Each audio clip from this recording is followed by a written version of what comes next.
안녕하세요. 사연을 부탁해입니다. 오늘의 사연을 소개하겠습니다. 우리 아버지는 막노동을 하십니다. 사람들이 흔히 말하는 노가다판이라는 곳에서 평생 동안 일을 하셨습니다. 할아버지가 일찍 돌아가셨기에 할머니와 장남이었던 아버지가 가족들을 먹여 살렸다고 합니다. 아버지는 국민학교라고 불리던 그 시절 중학교도 겨우 졸업했다고 했으니까요. 그것도 학교에 결석하는 날이 많아서 어렵게 졸업을 했고 그때부터 바로 일을 시작했다고 합니다. 그런 아버지는 신문 배달부터 시작해서 안 해본 일이 없다고 할 정도로 닥치는 대로 일을 했다고 하는데요.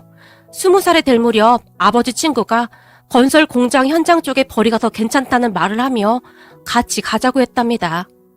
그리고 아버지는 그때부터 막노동꾼이 되셨습니다. 이른 새벽부터 밤 늦은 시간까지 하루 종일 일만 하셨다는 아버지는 가족들을 위해 힘든 줄도 모르고 그렇게 열심히 사셨습니다. 그날도 아버지는 이른 새벽부터 일을 하러 나갈 준비를 하느라 바쁘셨는데 부스럭거리는 소리에 잠이 깬 제가 아직은 졸린 눈으로 아버지를 바라보다가는 아빠, 오늘은 왜 이렇게 일찍 나가?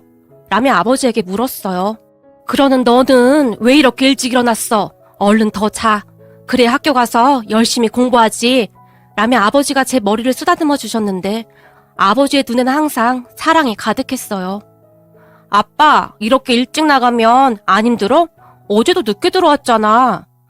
힘들긴 뭐가 힘들어. 우리 다현이랑 승과 공부를 잘해서 하나도 안 힘들어. 아빠는 잠 안 자고 밥 안 먹어도 하나도 안 힘들어. 아버지가 다시 활짝 웃었어요. 우리 아버지는 항상 그런 분이셨습니다. 아버지 자신보다는 가족들을 먼저 생각하시는 분. 평생을 가족들을 위해 희생해 오신 그런 분이셨어요. 그리고 아버지 덕분에 작은아빠랑 고모들은 다들 고등학교까지는 졸업했고 거기다 작은아빠는 대학까지 나왔다며 그저 큰 소리로 껄껄 웃는 그런 분 말입니다. 그런 아버지의 노력 덕분이었을까요? 오빠와 저는 공부를 잘했고 특히나 오빠는 학교를 다니는 내내 1등을 놓쳐본 적이 없을 정도로 공부를 잘했어요. 아버지만큼이나 오빠도 참 성실했는데 비싼 학원 한번 다니지 않은 채 혼자서 공부를 해내고자 애쓰곤 했어요. 거기다 틈틈이 시간 나는 대로 제 공부도 봐줄 정도로 참 대단했어요.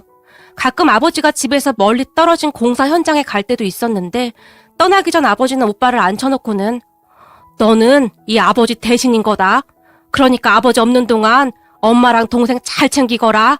라는 말을 잊지 않곤 했었는데 아마도 아버지의 그러한 말들이 오빠의 머릿속에 새겨져 버린 게 아닐까 싶을 정도로 오빠는 아버지의 빈자리를 채우곤 했어요.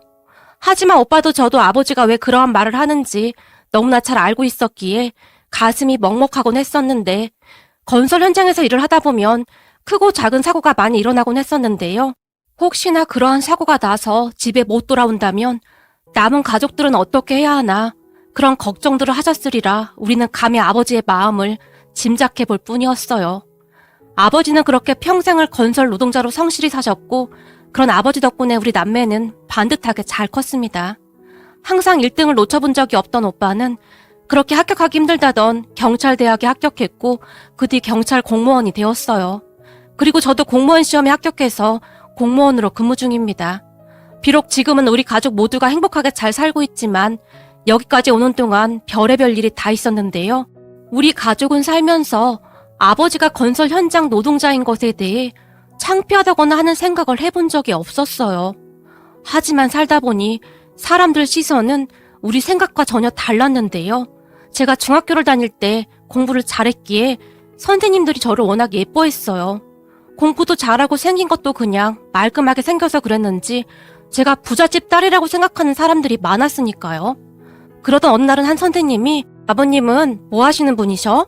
의사나 교수나 뭐 그런 분이시지. 선생님이 그런 거 잘 맞추거든? 저희 아버지는 건설 현장에서 일하시는데요. 제가 별 대수롭지 않게 말을 했고 건설 현장? 아, 너네 집 건설업 하시는구나? 아닌데요. 저희 아버지는 그냥 건설 현장에서 일하세요. 그냥 성실한 노동자신데? 라며 제가 해맑게 웃었는데요. 그런 제 말을 듣던 선생님이 뭐? 건설 노동자? 그러니까 그냥 막노동 그거 말하는 거니? 놀라서 다시 물었어요. 네, 맞아요. 공사장 여기저기 다니시면서 일하세요. 라고 제가 대답했는데요. 그 뒤부터 저를 대하는 선생님의 태도가 전과는 확연히 달라졌어요. 쌀쌀맞게 대하는 것은 아무것도 아니었고 여기저기 이상한 소문까지 내고 다녔던 것 같은데 그로 인해 제 중학교 생활은 처참하기 그지 없었어요. 아마도 그때부터였던 것 같아요. 그 뒤부터 저는 두 번 다시 우리 아버지가 건설 현장 노동자라는 말을 하지 않게 되었어요. 혹시나 누군가 아버지의 직업을 물어보기라도 하면 건설업에서 일하세요 라는 말만 하고 말았어요. 그러면 다들 우와 직책이 꽤 높으신 분인가 보구나 라며 호들갑을 떨어댔고 그런 사람들의 말에 저는 긍정도 부정도 하지 않은 채 그냥 웃어버릴 뿐이었어요. 그리고는 속으로 나는 거짓말을 하지 않았어 라며 스스로를 합리화시켰지만 그러고 나면 엄청난 죄책감을 느끼곤 했어요. 하지만 저는 한동안 그렇게 살았고 대학을 다니던 어느 날은 대학 친구들과 거리를 걷다가 정말 우연찮게 아버지와 마주쳤지만 저를 보자마자 반가운 듯이 웃으며 다가오는 아버지를 그냥 모른 척하고 지나쳐 온 적도 있었어요. 그날 저녁 집에 들어갔는데 아버지는 제게 어떠한 말도 하지 않았고 다만 배고프지? 밥 먹자 라는 말을 할 뿐이었고요. 그런 아버지의 행동에 이불을 뒤집어 쓴 채 얼마나 눈물을 흘렸는지 모른답니다. 하지만 그 뒤에도 제 행동은 변하지 않았고 저는 막노동을 하는 아버지가 창피하다는 생각까지 하게 되었어요. 그렇게 시간이 흘러 결혼할 사람이 생겼고 그 사람 부모님 집에 인사를 하러 갔어요. 남자친구 아버지는 작은 회사를 운영한다고 했는데 사장이란 자부심이 꽤 컸던지 남자친구 엄마가 저를 보며 아버지가 건설 현장에서 힘든 일 하신다고 하던데 맞니? 라며 물었는데 제 기분 탓이었는지는 모르겠으나 우리 집하고 너희 집하고 차이가 많이 나는구나 라는 뉘앙스로 들렸지만 저는 그저 모른 척하고 말았어요. 그 순간 그곳을 박차고 나왔어야 했는데 그러지 못한 것이 두고두고 후회가 될 정도였어요. 그렇게 얼마 뒤 우리는 상견례를 하게 되었고 상견례를 하면서 남자친구 엄마가 지금 건설 현장에서 일하고 계신다고 들었습니다 라고 우리 아버지에게 물었어요. 네, 건설 현장에서 일한 지 한참 되었지요.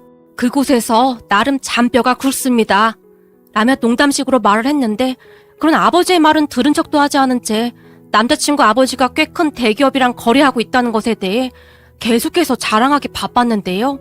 그러다가는 결국 평생을 그리 살아서 잘 알겠지만 우리가 많이 양보한 겁니다. 사실 공사장이나 떠도는 근로자와 사돈지간이 된다는 게 어디 쉬운 일인가요? 그러니까 제 말은 우리가 많이 양보했다 이 말입니다. 라는 말까지 하고야 말았어요. 그런 남자친구 엄마의 말에 우리 가족들의 얼굴이 사색이 될 수밖에 없었는데요. 특히나 우리 오빠의 얼굴이 심각하게 바뀌어 있었는데 순간 오빠가 들고 있던 물컵을 탁자에 3개 내려놓았어요. 그 소리가 어찌나 컸던지 룸 안에 있던 양쪽 가족들 모두가 놀라서 오빠를 바라봤고 그러게요. 그쪽 집안과 우리 집안이 사돈이 되긴 힘들겠네요. 아무리 봐도 우리 집안과 수준이 맞지가 않네요. 라며 오빠가 옆에 있던 냅킨으로 조용히 입가를 닦았어요. 뭐라고? 당신 지금 뭐라고 했어? 남자친구 엄마가 오빠를 있는 대로 노려봤어요. 수준이 안 맞는다고 했습니다. 지금 그쪽이 말하는 거 보십시오. 어디 사돈될 사람한테 반말을 합니까? 옛날 어른들 말에 따르면 그런 집안을 쌍놈의 집구석이라고 한다죠. 저도 제 동생 그런 집안으로 절대 못 보냅니다. 오빠가 다시 단호하게 말하며 저를 바라봤는데 그 순간 제가 우리 가족에게 무슨 짓을 한 것인지 한심하다는 생각과 함께 정신이 번쩍 들었어요. 엄마, 아빠, 오빠, 나 때문에 이런 꼴 당하게 해서 미안해. 라며 제가 벌떡 일어났어요.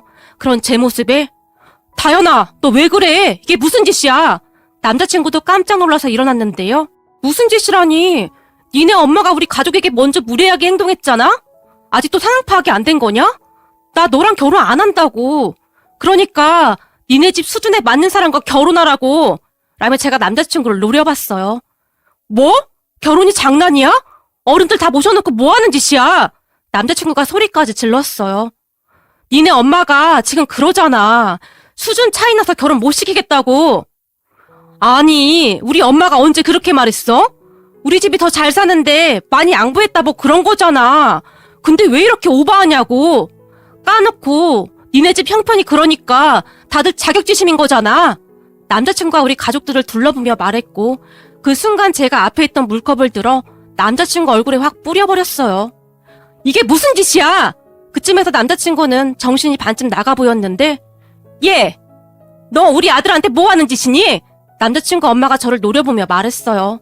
하지만 저는 상관도 하지 않은 채 우리 가족들을 보며 빨리 일어나 나가자 라고 말한 뒤 급히 그 룸을 나와버렸어요. 너 이대로 가면 진짜 끝이다. 남자친구가 제게 다시 소리쳤고 진짜 어이가 없네. 너랑 나랑은 벌써 끝났거든? 길 가다 마주치더라도 절대 아는 척 하지 마라 라며 제가 큰 소리로 말했어요. 그 뒤 남자친구가 계속 전화를 했지만 차단해버렸고 남자친구와는 그렇게 헤어졌어요. 그때 그 순간이 제 인생에서 가장 치욕스러운 순간이 아니었을까 싶네요.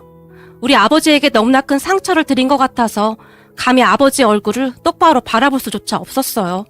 하지만 그 순간마저도 아버지는 제게 미안하다. 괜히 나 때문에 우리 딸이 이렇게 됐구나 라며 사과를 했어요. 아빠, 내 눈 똑바로 봐.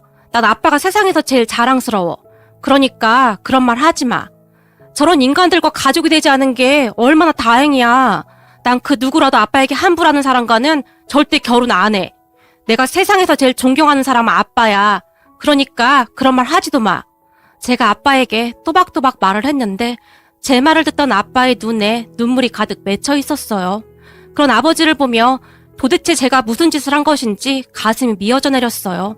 그 뒤부터 저는 어디를 가든 우리 아버지의 직업을 숨기지 않았어요.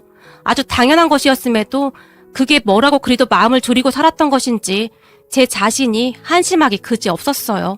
그렇게 2년쯤이 지난 어느 날 저와 같은 사무실에서 일하던 직원이 제게 관심이 있다고 다가왔지만 그런 직원의 고백을 제가 단번에 거절했어요. 하지만 그 직원은 포기하지 않았고 조금씩 제게 다가왔는데요. 시간이 지나면 지날수록 괜찮은 사람 같아 보였어요. 거기다 제가 그 사람에게 마음을 열었던 이유가 따로 있었는데요. 둘이 사귀기 시작하면서 각자의 집안 이야기를 하게 되었는데 근데 다현 씨 아버님은 무슨 일 하세요? 라며 그 사람이 제게 물었어요. 우리 아빠는 건설 현장에서 노동자로 일하세요. 건설 현장이요? 진짜요? 우리 아버지도 건설 현장에서 오랫동안 일하셨는데 갑자기 건강이 안 좋아지셔서 그 일 그만두시고 지금은 식당을 운영하세요.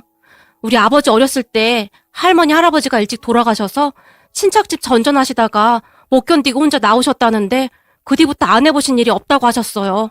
그런 우리 아버지는 중학교 졸업이신데 열심히 일하셔서 그래도 지금은 웬만큼 살만하세요. 우리 아버지 진짜 대단하시죠? 그리고 그런 힘든 상황에 우리를 이만큼 키워내셨는데 저는 세상에서 우리 아버지를 제일 존경해요. 우리 아버지 정말 너무 멋지죠? 라며 활짝 웃었는데요. 그 사람의 얼굴에서는 감히 그 누구도 범접할 수 없는 빛이 나고 있었어요. 아마도 그 모습에 저도 모르게 그 사람에게 마음을 빼앗긴 것 같은데요. 아버지에 대해 자랑스럽게 그리고 당당하게 말하는 그 사람이 멋져 보였다고 해야 할까요? 거기다 서로 비슷한 환경 속에서 자라온 것에 대한 동질감 같은 것이 느껴졌고 어느 순간 저도 모르게 그 사람에게 빠져들게 되었어요. 그때 우리는 정말 가까워졌는데 대화를 하면 할수록 서로 닮은 게 정말 많았어요. 그렇게 시간이 흘러 양가 부모님께 인사까지 드렸고 상견례를 하게 되었는데 상견례를 하는 내내 양가 가족들의 웃음소리가 끊이지 않을 정도로 분위기가 좋았어요. 거기다 우리 아버지랑 시아버님 두 분의 대화가 끊이질 않을 정도였는데 두 분이서 시간 가는 줄 모르고 즐겁게 대화를 하셨어요. 그 뒤 우리는 결혼을 하게 되었고 저는 현재 아이를 낳고 출산 휴직계 중입니다. 시부모님도 뭐라 설명할 수 없을 만큼 좋은 분들이신데요. 우리 아버지는 얼마 전부터 일을 그만두셨기에 시아버님과 우리 아버지는 시간만 되면 두 분이서 만나서 수다 떨기 바쁠 지경이었어요. 그런 두 분을 보면 우리 시어머님이 아니 여자들도 아니고 무슨 남자들이 저리도 할 말이 많을까나? 신기하지 않니? 우리가 인연은 인연인가 보다 라며 신기해하실 정도였어요. 우리 가족은 그렇게 평화로운 시간을 보내고 있었는데 얼마 전에 정말 충격적인 소식을 전해 들었답니다. 우리 오빠가 땡땡경찰서 경제범죄수사팀에 근무 중인데 어느 날 오빠에게 전화가 걸려왔어요. 혹시 말이야, 그 인간 아버지 회사 이름이 뭐라고 했지? 갑자기 오빠가 전 남친 아버지 회사 이름을 물어봤어요. 땡땡 회사일걸? 하도 끔찍해서 기억하고 싶지도 않은데 그건 왜 물어봐? 라며 제가 오빠에게 물었어요. 아니, 그냥 갑자기 궁금해서 라며 오빠가 급히 전화를 끊어버렸어요. 그리고 한참 나중에 알게 되었는데요. 세상에나 전 남친 아버지가 회사 자금을 배임 횡령했다는데 전 남친 아버지 회사와 집이 압수수색까지 당했다고 하네요. 그렇게 오빠가 그날 제게 그 회사 이름을 물어본 거였고요. 오빠가 제게 전 남친의 일을 이야기했을 때는 이미 여기저기에 다 알려졌었기에 그제서야 이야기를 해주는 듯 했어요. 그렇게 그 인간들 집안에 들어가서 압수수색을 한 모양인데요. 전 남친 엄마가 겁에 질린 채 있었다는데 어찌나 겁에 질려있던지 우리 오빠도 못 알아보더랍니다. 그런데 얼마 후에 전 남친만이 우리 오빠를 알아본 것 같다는데 눈이 휘둥그레진 채 서 있었다고 합니다. 아마도 나중에 자기들끼리 이야기를 하지 않았을까 짐작만 해볼 뿐입니다. 오빠 말로는 그 인간 아버지의 죄가 절대 가볍지 않았기에 형을 피하기 어려울 것 같다고 했는데요. 거기다 전 남친이 결혼한 지 얼마 되지도 않았다는데 아버지 회사가 그렇게 되고 이혼까지 당했다는 소리만 얼핏 들었네요.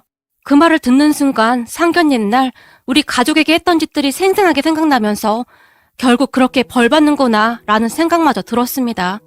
그리고 이런 말하기 그런데 그런 짓과 엮이지 않은 것이 얼마나 다행이었는지 가슴을 몇 번이나 쓸어내렸는지 모르겠습니다. 우리 시댁이 돈이 많거나 그런 건 아니지만 다들 좋은 분들이어서 저는 정말 행복하답니다. 돈보다는 사람 인성이 중요한 거 아니겠습니까? 오늘의 사연은 여기까지였습니다. 즐겁게 보셨다면 구독, 좋아요 부탁드립니다. 고맙습니다.